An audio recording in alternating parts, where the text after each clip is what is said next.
بتروح عند حبيبها البيت بس بتلاقيه متوتر وشكله عامل مصيبة، وبتقوله صوفيا مالك مش على بعضك كده ليه؟ هو في حد عندك في الأوضة؟ بس لما بتفتح الباب بتتفاجئ إن في بنت جوه وبتتصدم، فبتعيط وبتسيب له البيت وبتمشي، لكن الباب بيقفل على حزام الجاكيت بتاعها، ولما بتحاول تشده بالعافية بتقع من على السلم ورجليها بتتكسر، وبيطلع الخاين عشان يساعدها لكنها بتقوله مش عايزة تشوف وشه. وبيعدي أسبوعين وبتحتفل صوفيا بعيد ميلادها ال30 وهي متكسرة في السرير من غير شغل، ما هي اتطردت، ومن غير حبيب كمان لأنه طلع خاين. وبتقول لها والدتها أنا حضرتلك الفطار، وبتبقى بتحاول تخفف عليها اللي حصل، وبتطلب منها تروح معاها كلاس الزومبا بتاعها اللي هي أصلا مدربة فيه عشان على الأقل تغير جو، حتى يعني لو مش هتعرف ترقص.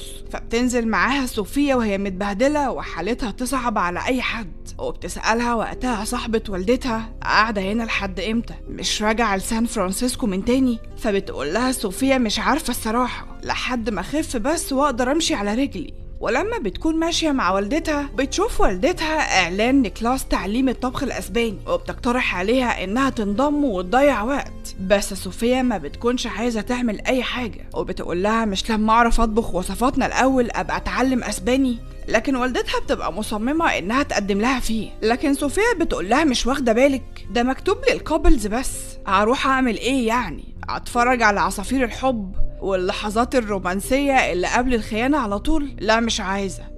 لكن والدتها بتقدم لها فيه غصب عنها، وبتصحيها الصبح وبتضحك عليها وإنهم رايحين يعملوا ساونا وجاكوزي، بس بتتفاجئ إنها بتقف قدام المطعم اللي هيكون فيه الكلاس الأسباني. فبتقول لها صوفيا برضو عملتي اللي في دماغك؟ مش قلتلك مش عايزة؟ بس والدتها بتنزل وبتشدها من العربية غصب عنها، وبيجي شاب معدي وهما واقفين وبيتخانقوا، وبيقول لها محتاجة أي مساعدة، فوالدتها بقى بتدبسها وبتقوله ممكن تشيلها أصل رجلها مكسورة ومش عارفة تنزل، فبيساعدها على طول وبينزلها بحنية، ما هو الرجالة حنينين مع أي واحدة مش مراته. أو بعدين بيقول لها أي مساعدة أنا موجود، فوالدتها بتشكره إنه عمل معاهم كده، وبعدين بقى بيدخلوا عشان يسجلوا الأسماء، لكن البنت بتقول لهم ده للكابلز بس، للأسف مش هينفع تكونوا مشاركين مع بعض، لكن والدتها بتتحايل عليها وبتوافق وخلاص. لكن طبعا الكل بيبص عليهم وشكلهم كده بيبقى بيضحك، ايه اللي جاب الام وبنتها هنا؟ وفجأة بتكتشف ان ماتيا الشاب اللي نزلها من شوية هو الشيف اللي هيعلمهم الوصفات مع عمه، لانه اصلا اسباني وقضى كل حياته في اسبانيا. فبتكون صوفيا محرجة منه، وبيبدأ معاهم ماتيا اول وصفة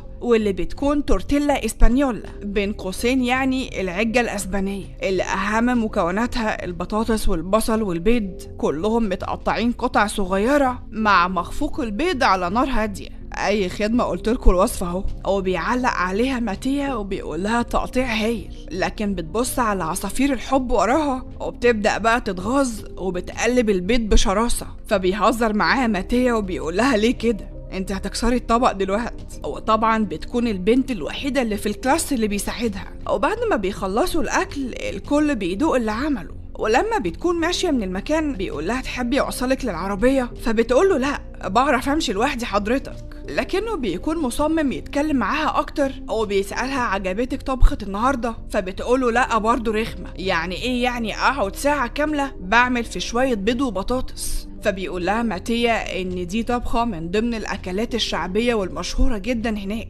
وانها كان لازم تعرفها، بس بيحس انها بنت متعقدة وكئيبة قوي مش فاهم ليه. وعشان تنهي الحوار بتقوله ماما بتنده عليا ممكن امشي؟ وبتكون اصلا لا بتنده ولا حاجة. ولما بيسألها هتيجي الاسبوع اللي جاي والدتها بترد مكانها وبتقوله طبعا. فصوفيا بتكون متغاظة لانها كانت عايزة تقوله لا، اما سوني بنت عمه بتتريق عليه وبتقوله لحقت تكون صداقات؟ لا وايه دي كمان امريكية خلي بالك، يعني شكلها كده متخانة متسابة، ابعد عنها احسن لك. لكن ماتيا بيقولها خليكي في حالك مش محتاج نصيحة من حد. وبتكلمها والدتها عن الشيف الاسباني وقد ايه شاب لطيف، لكن صوفيا طبعا متعقدة من جنس الرجالة كله، وبتقول لها ده اسباني، عارفة بيتقال عنهم ايه؟ رجالة خبيرة في العلاقات وما بيقعدش مع واحدة اكتر من شهر. نسيتي فريدي واللي عمله فيا؟ رجالة تانية لا. فبتضحك والدتها بتقول لها ما تعمميش، مش كل الناس شبه بعض. ولما بتروح تقابل صاحبتها بتحكي لها انها مش عارفه تتخطى اللي عملوا معاها فريدي، فصاحبتها بتقول لها ما تركزيش، الرجاله كلهم متعبين، ده حتى طليقي ما بقاش بيجي يشوف بنته من بعد الطلاق.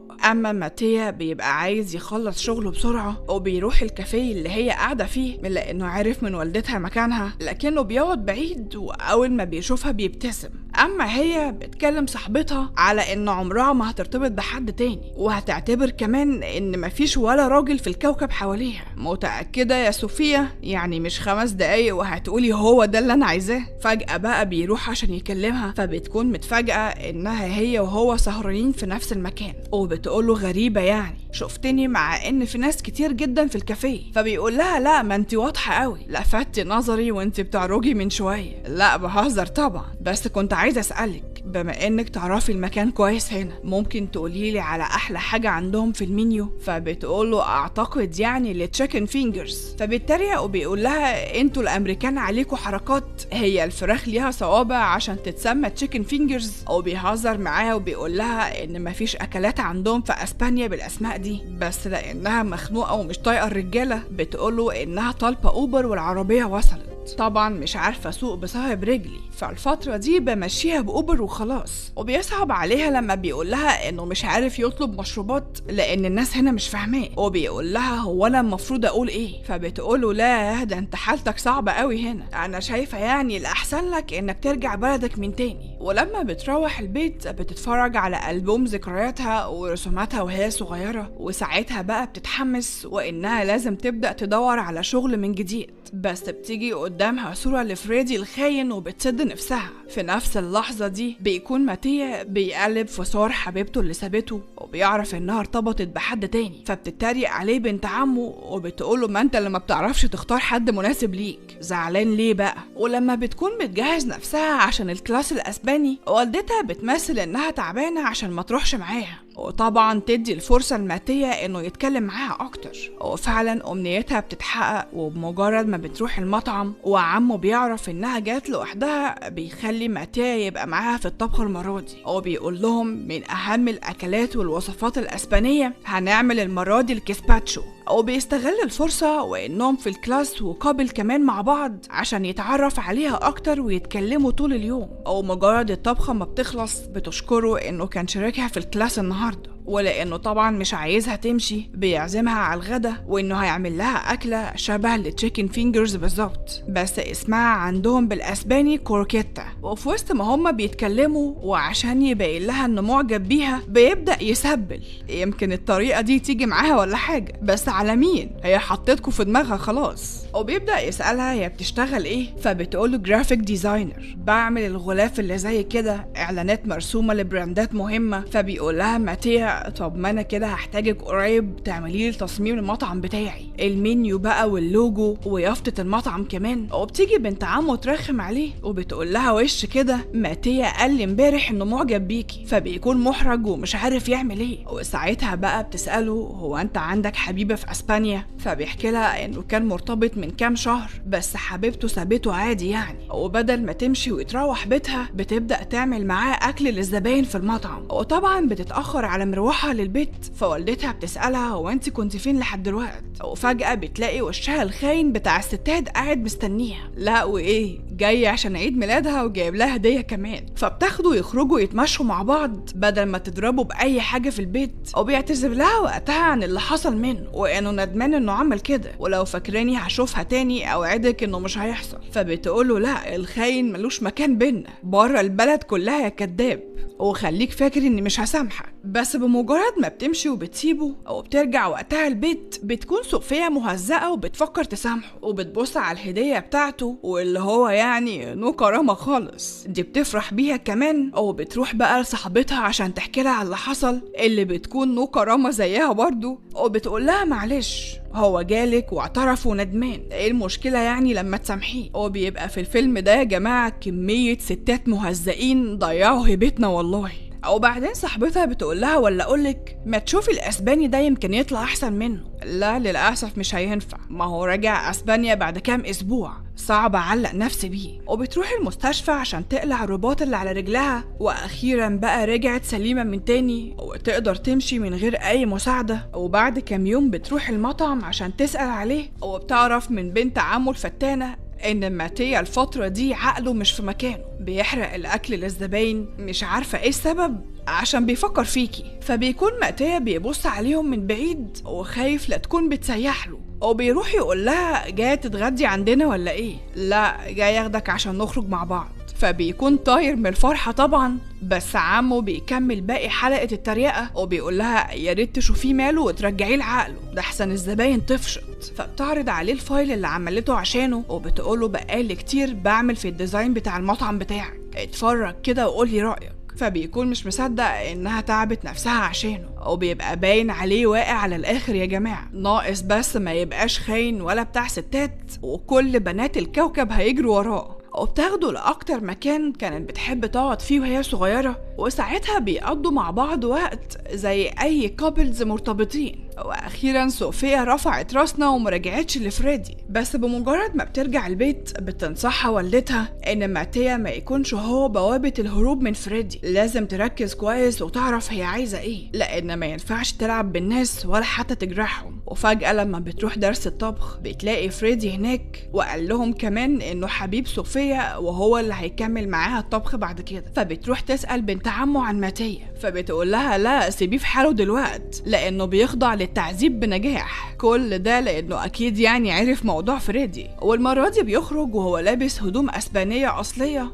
وبيروح يرقص كمان، وساعتها بقى بيتحدى فريدي وبياخدها عشان ترقص معاه، وبتبقى من هنا بدأت الخناقة عليها بنجاح. ويا لها من صاعقة، باقي جروب الإكسات بيكمل وحبيبة ماتيا بتيجي برضه، فبيروح يقول لها ايه اللي جابك؟ هو احنا مش سايبين بعض من بدري؟ وبعدين لما بتيجي تمشي بتقول لها والدتها هسيبكوا تتكلموا مع بعض لوحدكم، وبيحاول يكلمها عن الاكس بتاعته، وبيقول لها هي جات لما حست اني ممكن اقدر اعيش من غيرها، ممكن اسالك هو حبيبك جه ليه؟ فبتقول له نفس الفكره، اتصدم لما عرف اني ممكن اقدر اعيش من غيره عادي، فقرر يرجع باي طريقه. وساعتها بقى بتعيط وبتعرفه انها استحاله تكون الست اللي إرينا تتاذي نفسيا بسببها، وانها اتحطت في موقف صعب زي ده واستحالة تخلي حد يعيشه زيها، وانه كده كده كان مسافر وصعب علاقتهم تنجح اساسا. ولما بتمشي من المكان بيكون فريدي واقف من بعيد وبيتريق عليه او بيقوله زحلقتك معلش، هو انت مش عارف انها استحالة تسيبني ولا ايه؟ وان صوفيا حبيبته من ايام ثانوي ومش هتتنازل عنه بسهولة. فبيعرفوا ماتيا انه خانها عادي، ولو كان حاسس بالكلام اللي بيقوله فعلا اكيد كان هيقدرها اكتر من كده. وبتشوف صاحبتها صور اكس ماتيا وساعتها بقى بتتريق عليها وبتسألها هتعملي ايه دلوقتي؟ فبتقول لها والله مش عارفة، الدنيا متلخبطة على الاخر، نفسي افهم ايه الاكسات اللي ظهروا فجأة في حياتنا دول. وبتقرر انها تخرج مع نفسها عشان تستجمع افكارها وترتب بقى حياتها من اول وجديد، وبتوصل لانها هتسيب الاتنين وهتفكر كمان في شغلها وبس، وبتبدأ تروح دروس الزومبا عشان تغير حياتها وتبدأ من جديد. دي كمان بتروح لفريدي بيته وبترجع له السلسلة بتاعته، وبتكتشف مع الوقت شغفها في الطبخ وبقت بتحب انها تطبخ كل يوم. وبتروح اخر يوم في كلاس الطبخ الاسباني وساعتها بتسأل عن ماتيا، فبتقول لها بنت عمه ان ارينا لما جت هنا كانت بالنسبة له كابوس بالظبط، بس هقولك على مفاجأة، الاتنين سابوا بعض. فبتكون صوفيا مش مصدقة كلامها، بس طبعا فرحتها ما بتكملش، خصوصا يعني لما بتعرف انه مسافر برشلونة النهاردة، فبتطلب منها تساعدها عشان تلحقه قبل ما يركب الطيارة. اما ماتيا في اللحظة دي بيكون خلاص في المطار وعلى وشك انه يخلص اجراءات السفر، بس فجأة بيلاقيها في وشه وبتقوله انا معرفش بيحصل عندكم ايه في اسبانيا، بس احنا هنا في امريكا لازم نودع الناس اللي بنحبهم قبل ما يمشوا. فبيكون محرج جدا لانه كان عايز يشوفها اصلا بس خاف لحسن تحرجه. وبيتفاجئ وقتها انها قدمت على الماجستير في اسبانيا واتقبلت كمان، وكلها كام شهر وهتبقى طالبة هناك. فبيكون ماتيا طاير من الفرحة وإن جات لهم الفرصة اللي يقدروا يعيشوا مع بعض فيها ويكملوا. وبتقوله وقتها ما تيجي أعزمك على تشيكن فينجرز، وطبعا بيكون مصدق وبيرجع معاها من تاني. وبتتفاجئ بالليل بإنه عمل احتفال بمناسبة قبولها في الماسترز، وبيقول لها إنه مبسوط عشان مسافر معاها. وبيعمل معاها عادة أسبانية أصيلة بإنها بتكتب أمنياتها على ورقة